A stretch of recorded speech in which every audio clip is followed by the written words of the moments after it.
এতদিন পরে এসেছো? ভালো করে করতে হবে। দাঁড়াও, বেসিনের পানি ছেড়ে দেই যাতে শব্দ বাইরে না যায়। সেদিন আলমারির পেছনে করেছি, আজকে রান্নাঘরে করব। আর একটা বিদেশি বেলুন এনেছি, এটা দিয়ে করো। আমি অতনু, থাকি দুর্গাপুরে, আমার এক বন্ধুর ফ্ল্যাটে। আমি টিউশন পড়াই এবং সঙ্গে পড়াশোনাও করি। আমার বন্ধু একটা টিউশন জোগাড় করে দিয়েছে। ফ্ল্যাট থেকে একটু দূরে একটা বাড়িতে একটা ক্লাস 5-এর বাচ্চাকে পড়াতে হবে। সেই মতো আমি তাদের বাড়ি যাই পড়াতে। আমি খুব শান্ত প্রকৃতির ছেলে, খুব একটা কথা বলি না। তাই আমি পড়াতে যাই ও পড়িয়ে চলে আসি, এইভাবেই চলতে থাকে। ওদের বাড়িতে 3জন বাচ্চা, ছেলেটি, ওর মা আর বাবা। বাচ্চা ছেলেটার নাম রিজু, ওর মায়ের নাম রিজু ও বাবার নাম রমেন। আমি রিজুর বাবা মাকে দাদা ও বৌদি বলে ডাকি। ওরা খুব বড় লোক। দাদা একটা মেডিসিন কোম্পানিতে চাকরি করে, তাই সকালে বেরোয়, অনেক রাতে বাড়ি ফেরে। এইভাবে দীর্ঘদিন ধরে থাকতে থাকতে আমার সাথে ওই ফ্যামিলিটি খুব ক্লোজ একটা ফ্যামিলিতে পরিণত হয়ে গেল। আমি তাদের বাড়ির একজন হয়ে উঠলাম। আমার যখন যা প্রয়োজন হতো আমি নিজে নিজেই করে নিতাম, যেমন জল খাওয়া, বাথরুম যাওয়া ইত্যাদি। এই ফ্যামিলি সম্পর্কে আমার মনেও কোনো খারাপ চিন্তা ছিল না।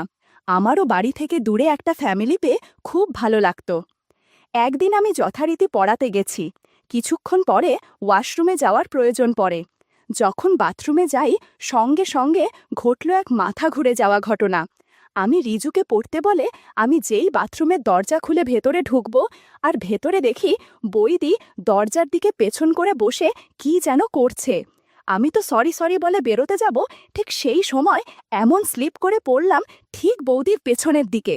এমন পরিস্থিতিতে বৌদি একটু চমকে গিয়ে শাড়ি ঠিক করতে লাগলো, আর আমিও খুব তাড়াতাড়ি উঠে সেখান থেকে বেরিয়ে এলাম।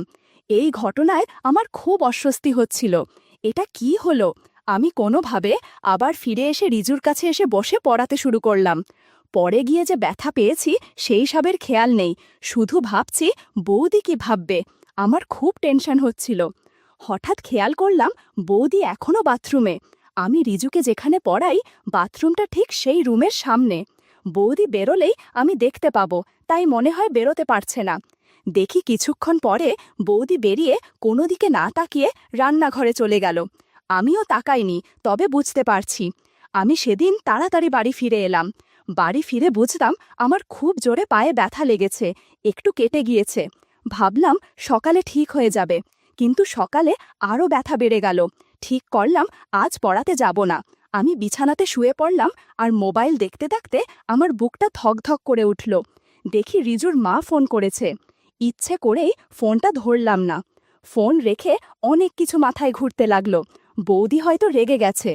আমি তার পরের দিন পড়াতে গিয়ে স্বাভাবিকভাবেই আছি, কিন্তু মনের মধ্যে খুব লজ্জা লাগছে। কিছুক্ষণ পরে দেখলাম বৌদিও স্বাভাবিক, কিন্তু আমাকে চা দিতে এসে আমার লজ্জা আরও বাড়িয়ে দিল। চা রেখে বৌদি আস্তে করে বলল, খুব জোরে লেগেছিল নাকি? আমি বললাম, না না বৌদি, আমি ব্যথার কথা বলিনি, বলেই হাসতে হাসতে চলে গেল, আর আমার মুখ পুরো লাল হয়ে গেল। খানিক পরে বৌদি এসে বলল, দেখি কোথায় ব্যথা পেয়েছ? আমি বললাম, না না তেমন কিছু না, একটু কেটে গেছে, সেরে যাবে। এই বলে পাটা দেখাতেই বৌদির চোখ কপালে। ইস, এতটা লেগেছে, আর তার মধ্যে খোঁড়াতে খোঁড়াতে পড়াতে এসেছে। পায়ে অনেকটা লেগেছিল, তাই বৌদি বলল, দাঁড়াও, আমার কাছে ভালো মলম আছে, একটু দিলেই ব্যথা কমে যাবে। এই বলে ভেতর থেকে একটা মলম নিয়ে এসে আমার পায়ের কাছে বসে আমার পা টেনে ধরল, এবং খুব যত্ন করে মলম লাগাতে লাগাতে মাথা নিচু করেই আস্তে আস্তে বলতে লাগলো, খুব ব্যথা পেয়েছ? এত তাড়াহুড়ো করে বাথরুমে ঢুকলে এই রকমই হয়। আমি খুব লজ্জা পেয়ে গেছিলাম। আমি বললাম, বাথরুমের দরজাটা লাগিয়ে নিলেই হয় বৌদি। আর কিছু বলল না, কিন্তু সেদিন আমায় যাবার সময় বলে গেল, বেশ করেছি, আবার খোলা রাখবো, আর হাসতে হাসতে চলে গেল। আমি তো পুরো আকাশ থেকে পড়লাম। যাই হোক, আমি আবার রিজুকে পড়াতে শুরু করে দিলাম, কিন্তু মন বসছে না পড়াতে, শুধু মনে পড়ছে বৌদির কথাইয়া। কোনো মতে পড়াচ্ছি, কিছুক্ষণ পরে দেখি বৌদি চা দিয়ে গেল, আর বলে গেল, কাল রবিবার, কাল আসবে। আমি বললাম, কি জন্য? বৌদি বলল, সেটা বলা যাবে না, আসবে ব্যাস। আমি বললাম, আচ্ছা ঠিক আছে। আমি চিন্তায় পড়ে গেলাম। যাই হোক, বাড়ি এসে ভুলেও গেলাম কালকের যাওয়ার কথা। আজ রবিবার, সারাদিন অনেক কাজ ছিল।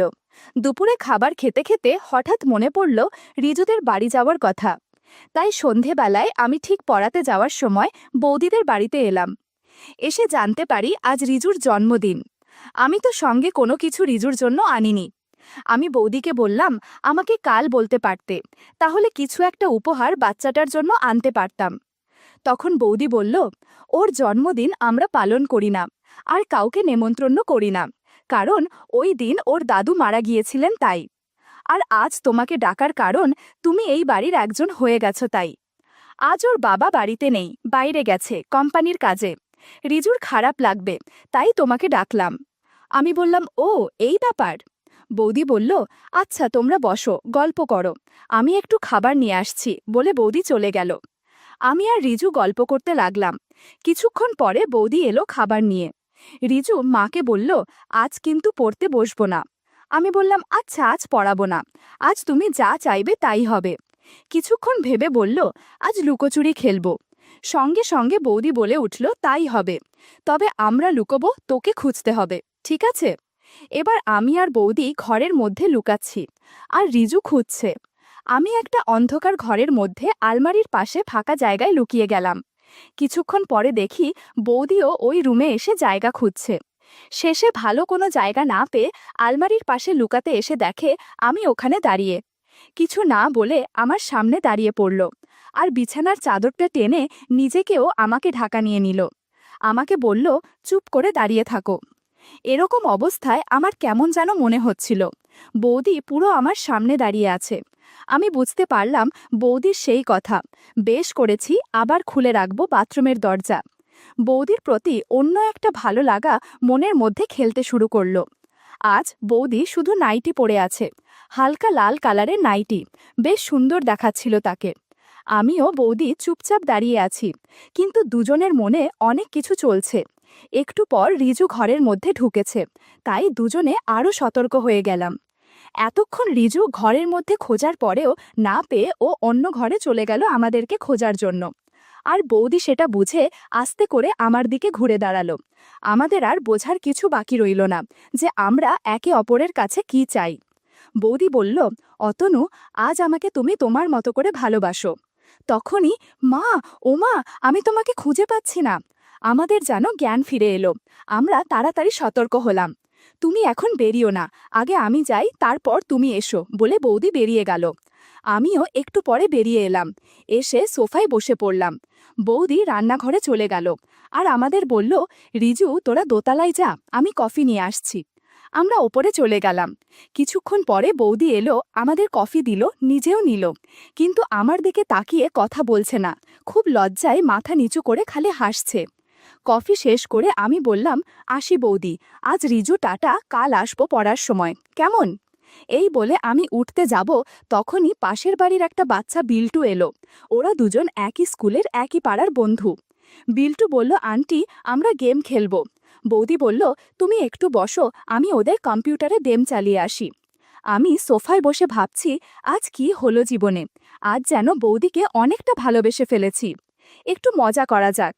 আমি আমার বাইরে রাখা জুতোগুলো সরিয়ে দিয়ে আগের রুমে আলমারির পাশে লুকিয়ে পড়লাম, দেখি কি হয়। কিছুক্ষণ পরে বৌদির আওয়াজ দোতলা থেকে নেমে এসে বলল, তোমাকে অনেকক্ষণ অপেক্ষা করা, বলে চুপ হয়ে গেল। দেখল আমি নেই, চলে গেছি ওখান থেকে। উনি বাইরে দৌড়ে গেল। এবার ঘরে এসে চুপচাপ সোফায় বসল, একদম চুপ। পুরো ঘরটার যেন মন চুরমার হয়ে গেল। আর আমি চুপ করে আলমারির পাশে দেখছি কি করে। আমি শুনতে পেলাম কিছু একটা কাজ করছে, হয়তো ঘর গোছাচ্ছে। খাবারের প্লেটের আওয়াজ আসছে। একটু পরে বুঝতে পারলাম যে রান্নাঘরে চলে গেল। আমি একবার ভাবছি বেরোবো, আবার ভাবছি আরও কিছুক্ষণ থাকি। কিছুক্ষণ পরে দেখি বৌদি এই ঘরের দিকে আসছে, মনে হয় বিছানার চাদরটা ঠিক করতে আসছে। কিছুক্ষণ আগে ওই চাদরের ভেতরে অনেক ঝড় বয়ে গেছে। আমি চুপচাপ দাঁড়িয়ে আছি। বৌদি ঘরে ঢুকে এটা ওটা ঠিক করতে করতে আয়নার সামনে নিজেকে আয়নায় দেখল। আমি একটু উঁকি মেরে দেখছি কি করছে বৌদি। বৌদি নিজেকে আয়নায় ভালো করে দেখছে, আজ যেন নিজেকে নতুন করে পেয়েছে। নিজের চুল ঠিক করতে করতে গুনগুন করে গান করছে, আবার নিজেই লজ্জা পাচ্ছে। এবার আয়নায় নিজেকেই নিজে একটা কিস ছুঁড়ে দিয়ে বলছে, দুষ্টু ছেলে একটা। আমি আলমারির পাশ থেকে দেখছি আর মনে মনে হাসছি। আর বেশিক্ষণ এভাবে থাকা যাবে না, ওদিকে টাইমও হয়ে গেল বাড়ি যাওয়ার, তাই এবার বেরোতে হবে। এবার আমি বেরোতে যাব, দেখি বৌদি এদিকেই আসছে চাদর ঠিক করতে। যেই আমার সামনে এসেছে আমি হালুম বলে উঠেছি, আর বৌদি খুব জোরে ভয় পেয়ে চিৎকার করে উঠল, ওমা তুমি দুষ্টু ছেলে, আমার সাথে মজা করা হচ্ছে। এইবার বৌদিও হাসছে, আমিও খুব হাসছি। আমি হাসতে হাসতে বললাম, আয়নার সামনে কি করছিলে, আমি সব দেখেছি। বৌদি লজ্জা পেয়ে বলল, কই কিছু না তো। এমন সময় বৌদি বলল, একটা কাজ করতে হবে। আমি বললাম, কি কাজ? বৌদি একটা বদেশি বেলুন এনে আমাকে দিল আর বলল, এটা দিয়ে কাজ করতে হবে। বন্ধুরা, তোমরা নিশ্চয়ই বুঝতে পেরেছ কিসের কথা বলছি। বৌদি বলল, তোমার দাদা এখন আর কিছুই পারে না, ওকে দিয়ে কিছুই হয় না। আমি এবার আসল ব্যাপারটা বুঝতে পারলাম। বৌদিকে বললাম, ঠিক আছে, আমি দাদার হয়ে সব কাজ করে দিব। একটু পর আমরা কাজ শুরু করলাম।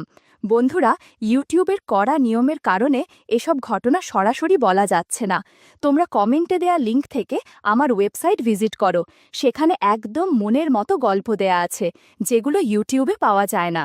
ঘণ্টাখানে কাজ করার পর বৌদি বুঝতে পারল আমি পড়ানোর পাশাপাশি অন্য কাজ করতেতেও বেশ দক্ষ। দেখলাম অনেক রাত হয়ে এসেছে। বৌদি বলল, আজ আজ রাতে এখানেই থেকে যাও না প্লিজ, কাল সকালে বাড়ি যাবে, আজ তোমার দাদা বাড়ি আসবে না। আমি বললাম, আমারও ইচ্ছে করেছে থাকতে, কিন্তু কাল সকালে আমার কলকাতায় একটা ইন্টারভিউ আছে, আমাকে অনেক সকালে ঘুম থেকে উঠে যেতে হবে। আর তাছাড়া আজ সারা সন্ধ্যায় যা হলো আমি সমস্ত পড়াশোনা ভুলে গেছি, তোমাকে ছাড়া আমার আর কিছুই মনে পড়বে না। বৌদি বলল, মশকরা ছেলে বলো, কবে আসবে কলকাতা থেকে? পরশুদিন সন্ধ্যায় বলে চলে এলাম। পরের দিন তাড়াতাড়ি রেডি হয়ে বেরিয়ে পড়লাম। বৌদিদের রাস্তা দিয়ে যাওয়ার সময় দেখি বৌদি বেলকনিতে দাঁড়িয়ে আছে। আমি একবার তাকিয়ে সোজা চলে গেলাম, আর ফিরে তাকালাম না। সারা দিন ইন্টারভিউয়ের চাপ, ইন্টারভিউ হলো, রাতে আবার ট্রেন ধরে দুর্গাপুরে নেবে ভাবলাম। সারাদিন বৌদি একবারও ফোন করেনি, মনটা একটু খারাপ হয়ে গেল। যাই হোক, বাড়ি ফেরার পথে ঠিক করলাম বৌদিদের রাস্তা দিয়ে যাব। তাই সোজা বাড়ি এসে হাত মুখ ধুয়ে শুয়ে শুয়ে ভাবছি চাকরিটা যেন ঠাকুর ঠাকুর করে পেয়ে যাই। কিছুক্ষণ পরে ঘুমিয়ে যাই। সকালে মোবাইলের রিংয়ে ঘুম ভাঙল। ফোনটা একটু দূরে ছিল, ভাবলাম বৌদি ফোন করেছে। দৌড়ে গিয়ে ফোনটা ধরে দেখি বাড়ি থাকে ফোন। যাই হোক, তাদের সঙ্গে কথা বললাম। তারপর বাথরুমে গিয়ে স্নান করতে করতে খুব রাগ হলো, বৌদি একবারও ফোন করল না, আমিও ফোন করব না। সারা দিন কাজে কাজে কেটে গেল। বিকেলে রিজুকে পড়াতে যাব, একটা প্যান্ট আর একটা টি শার্ট পরে বেরিয়ে গেলাম। রিজুদের বাড়ির দরজা খুলে ভেতরে ঢুকতেই রিজুকে ডাক দিলাম। ও এসে পড়তে বসল, কিন্তু বৌদির কোনো দেখা নেই। আমি পড়াচ্ছি আর ভাবছি, কি হলো, গত পরশু এত কিছুর পরে বৌদি কি সব ভুলে গেল নাকি অন্য কিছু। আমার পড়ানো হয়ে গেল, রিজু দোতলায় চলে গেল, আর তক্ষুনি বৌদি এলো, যেন অনেকক্ষণ অপেক্ষা পড়েছিল। এসেই আমার হাত ধরে টানতে টানতে আমাকে রান্নাঘরে নিয়ে গেল। বলল, কয়েকদিন তো ছিলে না, এই কদিন একা কাজ করতে হয়েছে, রিজুর বাবাও বাড়িতে নেই, আজকে আবার আমাকে কাজে সাহায্য করতে হবে। আমি বললাম, ঠিক আছে বৌদি, আমি সব কাজে সাহায্য করব। বৌদি বলল, আর হ্যাঁ, সেদিন চুল অনেক বড় ছিল বলে ভালোভাবে কাজ করতে পারিনি, তুমি আজ আসবে বলে চুল কেটে একদম ফিট হয়েছি, একটা ক্রিমও ব্যবহার করেছি, কাজ করার সময় সুবিধে হবে। এরপর বৌদি বেসিনের পানি একটু বেশি করে ছেড়ে রেখে দিল, যাতে রিজু বুঝতে না পারে এখানে কি হচ্ছে। এরপর আমরা কাজ করতে শুরু করলাম।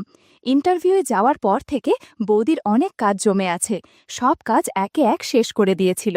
বৌদির অনেক কষ্ট হচ্ছিল, তবে কাজের সাহায্য পেয়ে এখন কিছুটা স্বস্তি বোধ করছে। ৩ ঘন্টা পর বৌদি বলল, রিজুকে পড়ানোর পর আমাকে এভাবেই কাজে সাহায্য করতে হবে।